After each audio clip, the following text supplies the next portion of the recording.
Hello there, I am Christine McIntosh. Welcome to my final presentation for College 100 and thank you for watching.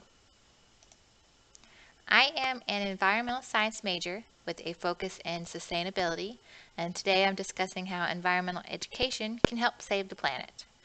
I'll cover our current planetary situation, what we know, what we should know and why, and how that'll help save Earth. First, let's talk about what's wrong with our one-of-a-kind planet. There's many things I could talk about here, but I'll pick just a few to be quick about it. It's well known that many countries have a pollution problem. According to the World Health Organization in 2012, 6.5 million people died from air pollution alone. Our current natural resource usage is unsustainable, mostly due to wasteful practices in production and consumption, all the way down to leaving your sink tap on while you brush your teeth. Overpopulation in the future will also be a major strain on our natural resources. And when I mention natural resources, I'm talking about fossil fuels, our oceanic food supplies, our fresh groundwater, and our trees, which leads us to deforestation. Land clearing for crops, livestock, consumables, or development is causing massive deforestation, which has a wide range of side effects in our land, water, and atmosphere. Also, forests are home to just about 80% of life on land. This particular habitat destruction is contributing to mass extinctions and population declines. Rising sea levels also can destroy habitat, which is caused by climate change. Among other things, climate change is interfering with ocean temperatures, which has a larger impact than you think. Here's an image from the EPA in 2016 showing how much the oceans have warmed during the 20th century to now. The darker the color, the warmer the surface temps have become. Now, marine ecosystems are very sensitive to even the smallest temperature change. It affects migration and reproduction, it bleaches reefs, and it stunts krill populations, which affect the entire food chain. Okay, so that covers some of the current issues on our planet. Now, what does the public actually know about the environment? According to one of my resources, not much. While most Americans know a few of the major environmental issues, we don't know much about the processes, the causes, or the potential solutions. 2/3 of Americans would fail a basic environmental science quiz, according to a study done by the National Environmental Education and Training Foundation. And what little is taught in the classroom is not learned outside in nature and is taught by untrained teachers. Only about 10% of teachers have any environmental education training, according to the Eco Guide to Careers That Make a Difference, and those who have training have varying levels, some with barely any and some with a whole lot. There are a few reasons teachers don't get a chance to really get into lessons other than that lack of training, like their focus on standardized tests. Also, taking the classroom outside isn't really encouraged.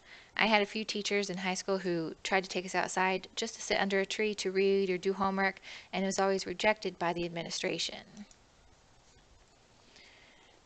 Alright, so we don't know much, but what exactly should we know? This is a bit subjective, but people should know how things affect the world around them, like littering or wasting water needlessly. You don't need to be a scientist to promote responsible environmental usage and make a difference. People should also be able to determine what's good for them and bad for them and the environment so they can make the best decisions and choices in life.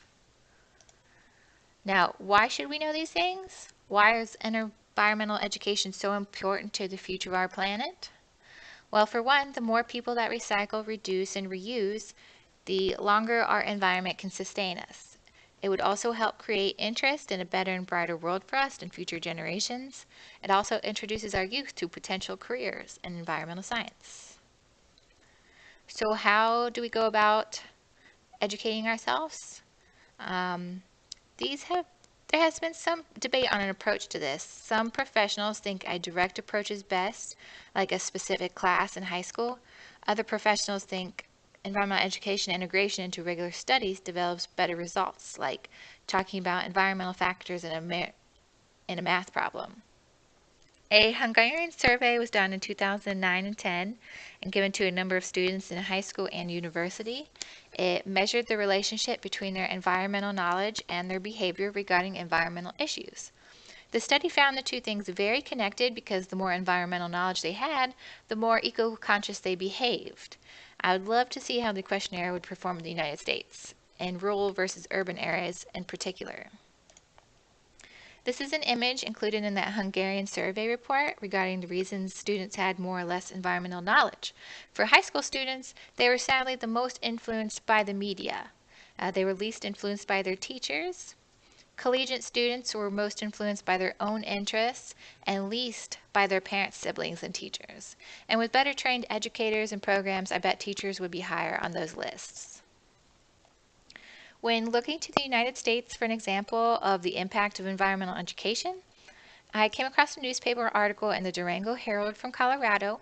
Their public school system has a very active environmental education program and after-school club, the Durango Nature Studies. They provide hands-on lessons and field trips, and they credit the program for a multitude of positive impacts from higher test scores and grades to fewer incidences of ADD in students. I know in my hometown area we have an active nature center, but they never linked up with our schools. So imagine the huge impact it would have on youth today if we connected those two communities in every district. The Durango Nature Studies is an example of a more direct approach to environmental education. It uses focused lessons, classes, and programs, and they claim the students are seeing both short-term and long-term benefits. The benefits they claim are usually ones I always hear about when it comes to getting kids out into nature more, whether they are learning anything measurable or not. Students have better focus, better grades and scores, better problem-solving skills, more empathy, more self-discipline. They have less stress, fewer incidents of ADD and nearsightedness, and they tend to be more physically active. On the flip side, indirect environmental education can be described as a sense of place type of education, or a hand, head, and heart approach. There's a philosophy that's creating a sense of place or creating a connection between a person and their environment. The person will care for their environment, which would lead to self-motivated environmental education and eco-positive behaviors. The best way to develop that sense of place hasn't been determined, but direct experiences and indirect sources are ways to build that connection with the environment.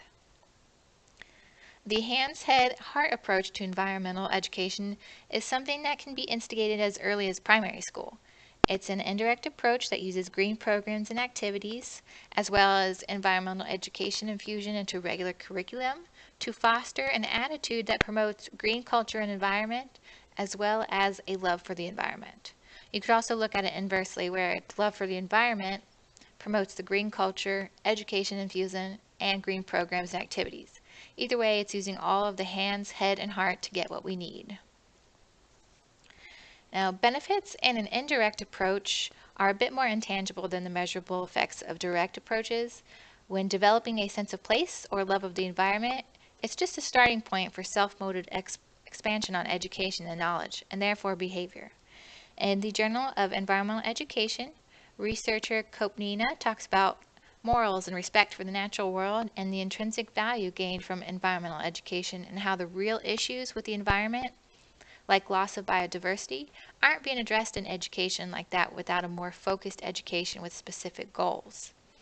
Now, Kopnina also wrote in the journal Environment, Development, and Sustainability and says recent findings support the integrated rather than the goal-oriented education since sustainability is reflexive to the environment instead of concrete. So basically they're saying that indirect approaches lead to better problem solving and interest in general, but they don't help solve specific issues. Now in conclusion, not only does our youth reap short-term benefits when they're involved in outdoor and direct environmental education, the long-term benefits of indirect environmental education create long-lasting problem-solving skills and interests which can later be focused onto more specific issues.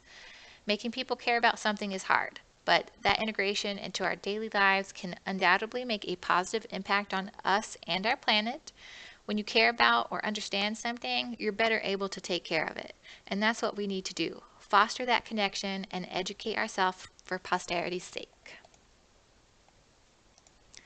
There are a ton of resources for environmental education out there. For this presentation, I used 4 journals, 1 ebook, 1 newspaper article, and 3 websites for some images. Now, thank you for watching. Let me know if you have any questions. I hope I sparked some sort of interest in the world around you.